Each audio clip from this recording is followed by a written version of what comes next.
Welcome back to the channel. Today we're going to break down episode 3, spoiler fashion, of Moon Knight on Disney Plus. If you're new to the channel, please subscribe, ring the bell. I do these Moon Knight videos every single week, including other TV show reviews, movie reviews, box office breakdown shows, movie franchises, rankings, all these type of things. So please subscribe, ring the bell if you're new to the channel. Also, please subscribe, like the button, guys, the like button, the thumbs up button, sorry. That's how you support the channel the best way. It really helps the algorithms when more people can check out this review and get recommended for this Moon Knight review. Now, please comment down, let me know your spoiler thoughts on Moon Knight. We're at the halfway mark of this show, so let me know where your thoughts on it. Are you excited for the next 3 weeks? There's a lot of discourse about the show that I really talked about heavy last week, so this will be merely about the episode. So let's get into episode 3. We kind of started the episode with Layla. She's an interesting character. One of the more interesting characters, May Calloway. I think is how you pronounce her name. May Callum, yeah, Calloway maybe. However, I'm sorry if I mispronounced her name, but she's really good in the show.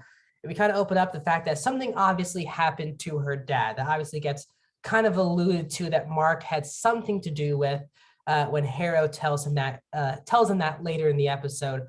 But she's getting this idea. She's going to obviously go to Egypt, where we meet her later.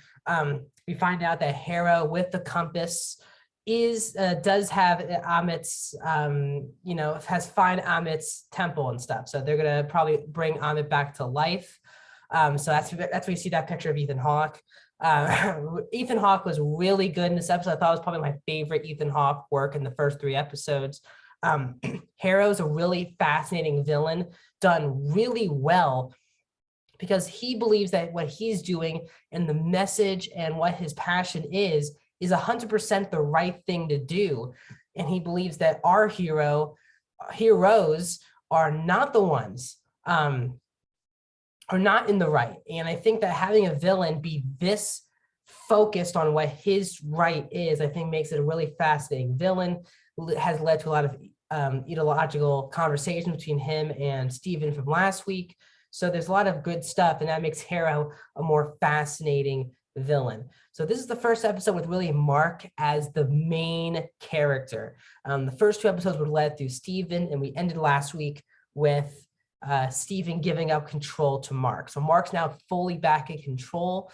For the most part, this episode, we see Steven a couple of times where we don't really get to see it, but clearly there's another personality that's happened.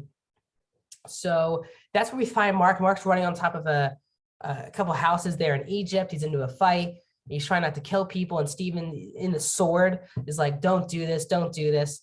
And then when Mark gives up the body, he doesn't give up to Steven, he gives up to someone else. And we kind of cut away just like we did in episode 1. We cut back. Mark is all basically like, he's now in a bus.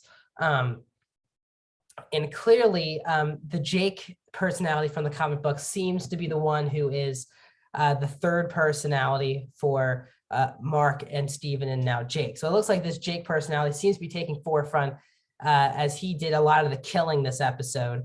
Because when Mark went up to fight again, he woke up after giving up the body to the other personality, the third personality, and it was all bloodied up. But as Mark is kind of figuring his stuff out, he is like dangling this person, and Khonshu is like, put him on over the cliff and see what he says. And he just cuts off his tie, he falls over. Pretty dark. But we get this big scene where Khonshu, to figure out where, they're trying to figure out where Amit's temple is. So they kind of know that Harrow is kind of doing stuff, and that's why they're there. So Khonshu makes the moon into, the Moon Knight kind of symbol, changing the time, changing the area. And obviously the Egyptian gods are not happy. So Mark kind of walks in, Khonshu's walking away. Mark's like, "What? You're not going to join me?" And Khonshu's like, "Trust me, I'll be there." It's basically like a judges of Egyptian gods, their avatars. And this was a fascinating scene. I loved this scene, and all the avatars, all the jobs took over the avatars for this jury making thing. So Oscar Isaac, not already is he doing 2 personalities at the moment, but he had to basically be Khonshu through his own body, and to not seem ridiculous. And sometimes obviously seemed a bit over the top, but it actually fit. And Oscar Isaac continues to prove why he was a necessity for this show. So he does that, and a really fun, a really interesting conversation about humanity, when to give up on humanity, when to move on from humanity. All these different conversations come clashing. And Khonshu wants Harrow to be, imprisoned. But Harrow comes out, and clearly at this moment, Harrow hasn't done anything. So the gods can't do anything. And they tell Khonshu, if you do anything else, I mean, it's gonna be a lot, it'll be a lot worse. Khonshu explains to Mark that they can make Khonshu this stick figure, the wood stick figure that we see at the end of the episode, and not in the body. So then Mark runs into Layla. They kind of have their back and forth. They go find this luxurious trading thing. Again, they're trying to figure out, they know now that Harrow's there going after Ames. So they need to get on top of it. Mark kind of banters back and forth with Steven, trying to figure out the maps. And Layla's like, Steven's good for this.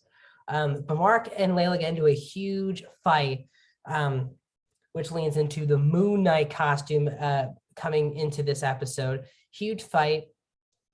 And then Steven, in the middle of this huge fight with Moon Knight, turns into Mr. Knight. So Steven shows up and quickly goes right back to Mark.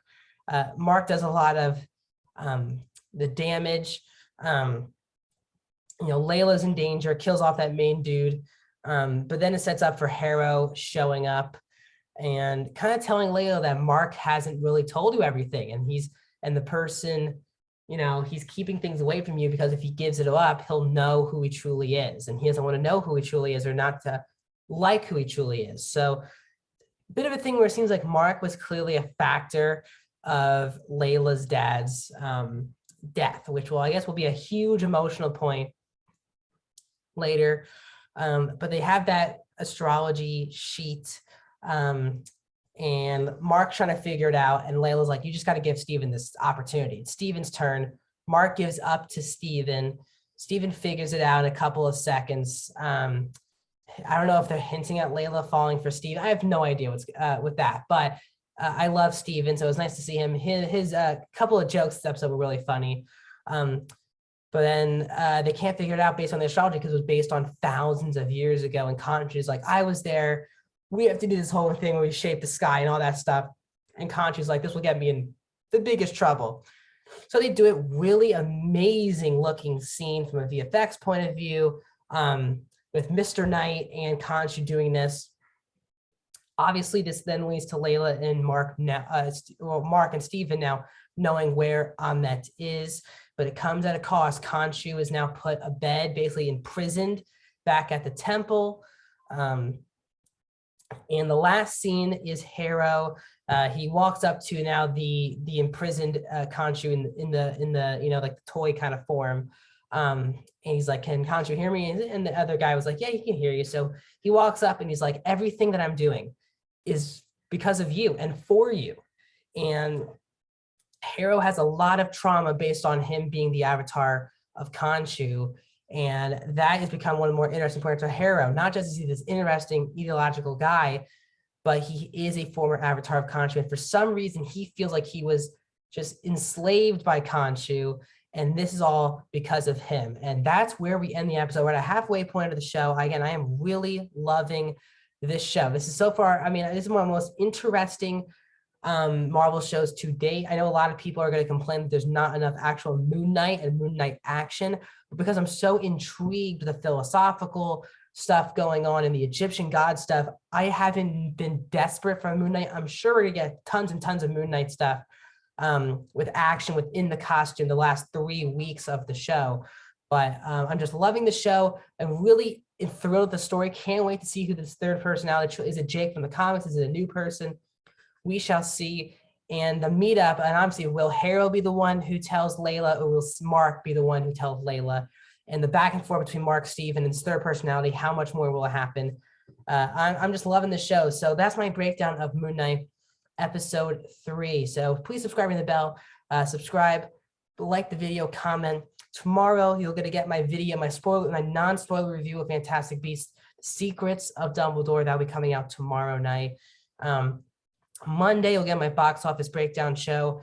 And then when we come back on Wednesday, you'll have my episode 4, 1 week, my episode 4 spoiler breakdown of Moon Knight. So thanks for joining me. We'll see you guys soon.